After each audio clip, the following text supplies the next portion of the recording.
তো হ্যালো বন্ধুরা, কেমন আছো সবাই? আশা করি ভালো আছো। আজকে আমরা যেটা রান্না করতে চলেছি চিকেন কষা, এবং সাথে এটাকে বলতে পারো চিকেন ড্রাই। তো এখানে 1 চামচ হলুদ দিয়ে দেবো আমরা, সাথে এখানে আধা চামচ লবণ দেবো, সাথে এখানে আছে লঙ্কার গুঁড়ো, ঠিক আছে, লঙ্কার গুঁড়ো দেবো 1 চামচ। এবং আমরা মিক্সারে যেটা করে রেখেছিলাম এখানে আছে আদা রসুন এবং 8-9টা লঙ্কা, ঠিক আছে, সেই পেস্টটা আমরা দিয়ে নেব। এটা আমরা ভালো করে মিক্সড করে নেব। আমরা এখানে মিক্সড করে নিতে হবে ভালোভাবে। তার জন্য আমাদের এখানে সরিষার তেলটা ইউজ করব। এখানে 2 থেকে 3 চামচ সরিষার তেল আমরা এখানে দেব, ঠিক আছে। তো আমি ডাইরেক্টলি দিচ্ছি, আপনারা চামচ দিয়েও দিতে পারেন। তো এখানে আমরা এটাকে ভালোভাবে মিক্সড করে নেব,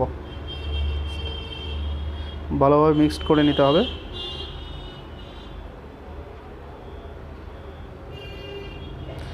এটা আমাদের অলরেডি মিক্সড হয়ে গেছে। আমরা এটাকে ঢেকে রাখতে পারি। এখন কিছুক্ষণ আমরা এটা ঢেকে রাখবো।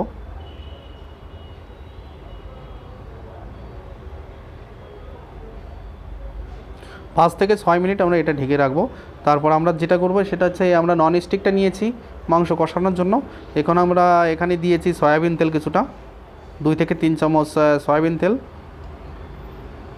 সাথে আমরা এখানে নিয়েছি সরিষার তেল কিছুটা, 1 থেকে 1.5 চামচ সরিষার তেল, 1 থেকে 1.5 চামচ সরিষার তেল নিয়েছি। সাথে আমরা দেখতে পাচ্ছি এখানে দিয়েছি জিরা, গোটা জিরা, সাথে আছে তোমাদের দারচিনি আছে, লবঙ্গ আছে। আর এখানে দিয়েছি পেঁয়াজটা, ওটা ফ্রাই হওয়ার পরে আমরা পেঁয়াজটা দিয়ে দিয়েছি। পেঁয়াজটা ভালোভাবে ফ্রাই হওয়ার পরে আমাদের মাংসটা দিতে হবে। তো আমাদের পেঁয়াজটা অলরেডি ফ্রাই হয়ে গেছে বন্ধুরা। তো আমরা এখন মাংসটা ঢেলে দেবো, মাংস ঢেলে দেবো আমরা।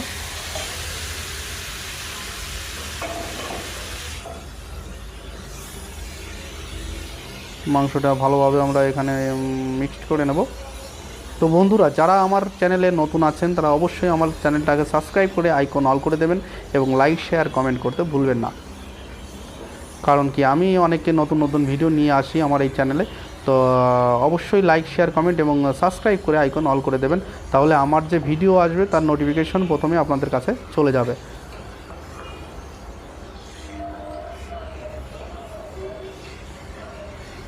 তো আমাদের এটা মাংসটা ভালোভাবে ফ্রাই করে নিতে হবে।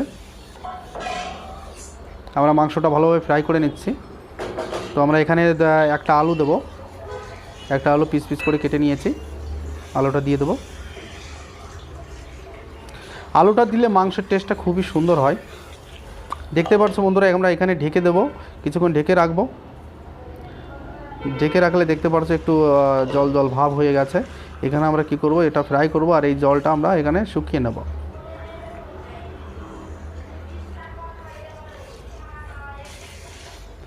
দেখতে পাচ্ছ ড্রাই হয়ে গেছে আমাদের, এটা ভালোভাবে ফ্রাইও হয়ে গেছে অলরেডি।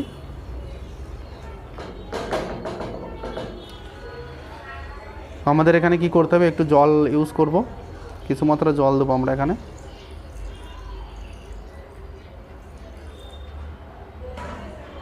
জল দেওয়ার পরে আমরা এটা ভালোভাবে সাইডটা করে ঢেকে দেব। আমরা এটা ঢেকে দেবো। কিছুক্ষণ ঢেকে দেওয়ার পরে দেখতে পাচ্ছ বন্ধুরা, মাংসটায় জাল উঠে গেছে। এখন আমরা যে জিনিসটা করব সেটা হচ্ছে, মাংসটা এটা যে জলটা আছে, ঝোলটা এটা ভালো করে শুকিয়ে নেবো, ঠিক আছে, ড্রাই করে নেবো।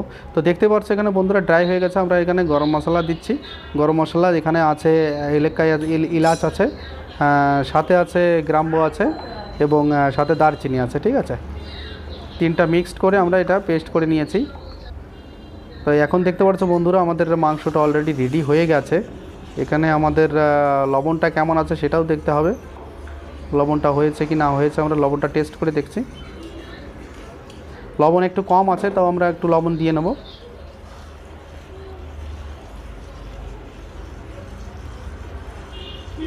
লবণ একটু কম ছিল, তার জন্য আর একটু লবণ দিয়ে নিলাম। তো বন্ধুরা, আমাদের মাংসটা রেডি হয়ে গেছে, আমরা এটা নামিয়ে নেব। তো দেখতেই পাচ্ছ বন্ধুরা কেমন হয়েছে অবশ্যই কমেন্ট করে জানাতে ভুলবেন না। আর অবশ্যই নতুন হলে আমার চ্যানেলে অবশ্যই সাবস্ক্রাইব করে যাবেন, কারণ আমি নতুন নতুন ভিডিও নিয়ে আসি। আর নতুন নতুন ভিডিও পেতে হলে অবশ্যই সাবস্ক্রাইব করে আইকন অল করে দিতে হবে, তাহলে আমার পরবর্তী ভিডিওটা আপনি দেখতে পারবেন। তো থ্যাংক ইউ ভেরি মাচ।